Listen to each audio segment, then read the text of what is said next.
So here's a story about how I had to rebuild an engine twice. So why don't we just start at the beginning? Roll up!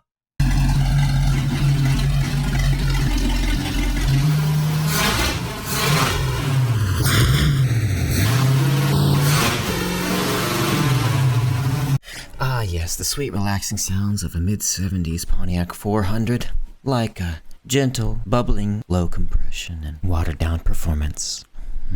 The year was 1974, and Pontiac just produced what would later on become one of the most iconic and sought-after Trans Ams, the Super Duty 455. Making just under 300 horsepower, or just over 300 horsepower, depending on who you ask, and about 395 foot-pounds of torque, it was capable of doing the quarter mile in a blistering 14 seconds. 0 to 60 in about 5 to 5.5 seconds, and depending on who you ask, and I guess who was driving, costing it about $5,319.74. The only difference between like the dollar in 1974 and the dollar today being glad bell-bottoms, disco music. Don't look it up, it's true. Maybe those numbers don't sound 2022 impressive, but considering 1974, this was right on par with what would later on become one of the most iconic Lamborghinis ever produced, the 1974 Lamborghini Countach LP400. This thing had a V12 putting out about 370 horsepower, capable of doing a quarter mile in about 14 seconds, and 0 to 60 in right at 5.5 seconds. But it would set you back a cool 52,000 buckaroonies, making it about 10 times more expensive than the Super Duty Trans Am. It's expensive. I don't know about you, but it's pretty wild to think about. In 1974, old race car Rick next to you at the stoplight in a Trans Am that cost 1/10 your Lamborghini could run neck and neck with you down the next stoplight. 1974, lose your girl kind of territory, I think. Let me just go ahead and say something that's probably going to start a lot of fights, in that Pontiac never made a big block or a small block. Anything from the 326 all the way up to the 455 utilized the exact same block architecture and size. So when you say big block, you typically mean not cubic inches. Block size, whether it is a big block or small block, is not the displacement. If that were the case, then why is a 400 a small block versus a 396 Chevy, which is a big block? Gotcha. A little bit of trivia. Pontiac never made a big block or a small block. They just made one block, really, at the time. Fun fact. I tell you all this, why? I don't know. Interesting. Well, I didn't start off with a 455 like you'd find in a Super Duty Trans Am. I started off with a 400 from a Firebird Esprit, which, believe it or not, wasn't too far behind in performance. Just not a lot of things were that fast. The car was sort of a legit barn find, where it sat for many years with just under 50,000 original miles, but it just rotted away so much. It ran fine, had to pull the motor, take a look at it, really get an idea of what I was working with. Because I wasn't exactly sure of the condition because it sat so long, I got a pre-1970 dual plane intake, something like you'd find on a 69 GTO, so I can upgrade to a 4-barrel. Stripped the motor down, it didn't look terrible, it was kind of just gunky and gross, but I got it all cleaned up, prepped, and ready to rebuild.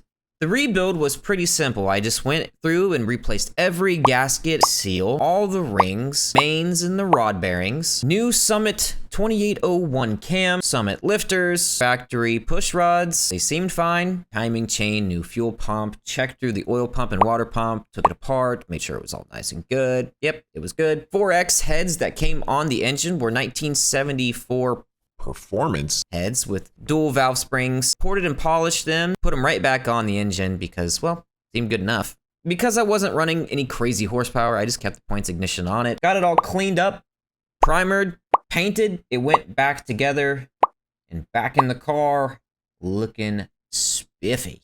So then comes the first fire up. Fired it up, sounds good, sounds healthy, rev it up, 2,000, 2,500 RPM for about 10 to 20 minutes, breaks in nicely and works together in perfect harmony. And that brings us to a couple weeks down the road, which is the clip that you saw at the beginning of this video. After doing some timing, took the car out and brought it back, and well, here's that full clip.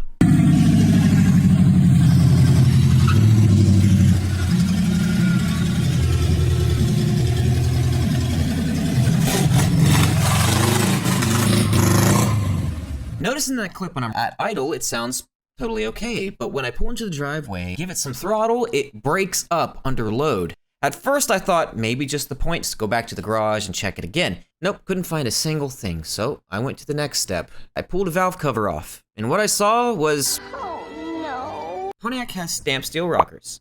On the inside of the stamped steel rockers is a little half spherical pivot ball that sits on top of the rocker stud, which is just a bolt.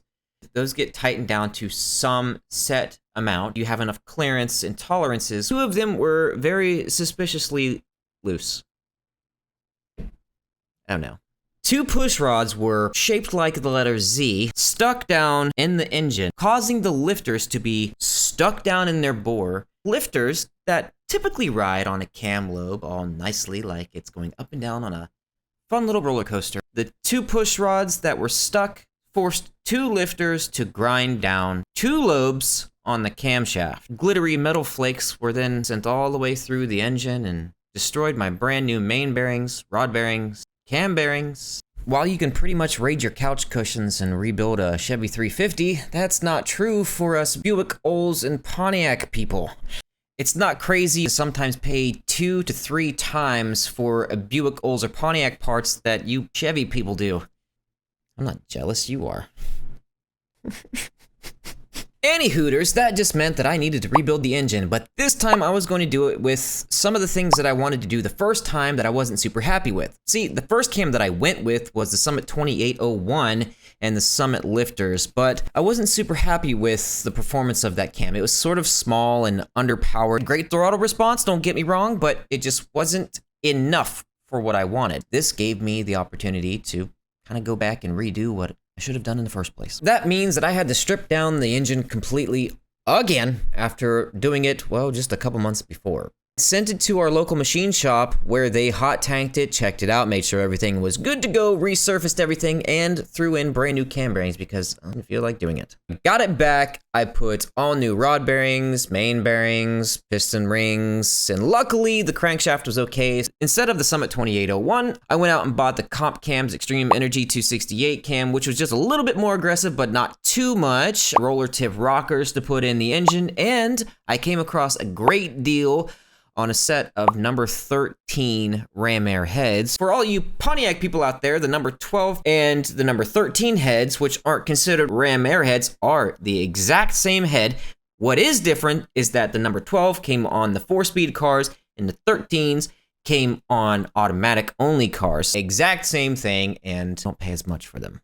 After getting it all prepped and prettied up once again like I did before, I set the motor down in the car, fired it up, went through the break-in procedure, and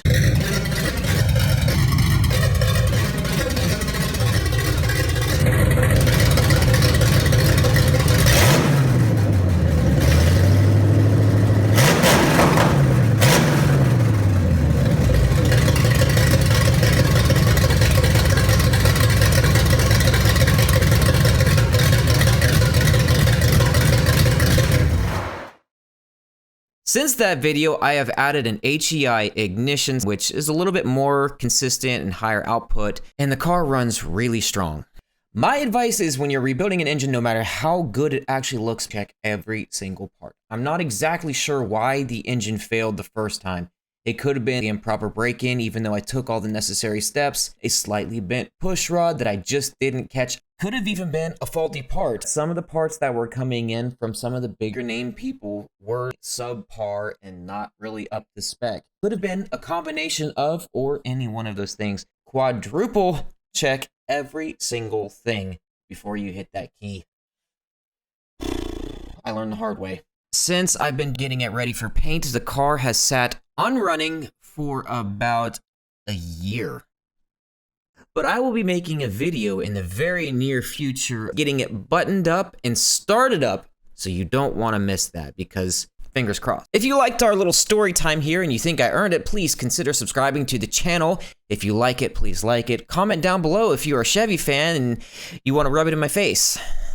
You can go kindly f yourself. I'm just joshing you, don't worry. If you're doing your own project, maybe you're considering swapping out your transmission. In that case, make sure you watch this video because I go through some of the reasons why I did it and maybe some of the reasons why you don't want to. But until next time, I will see you later.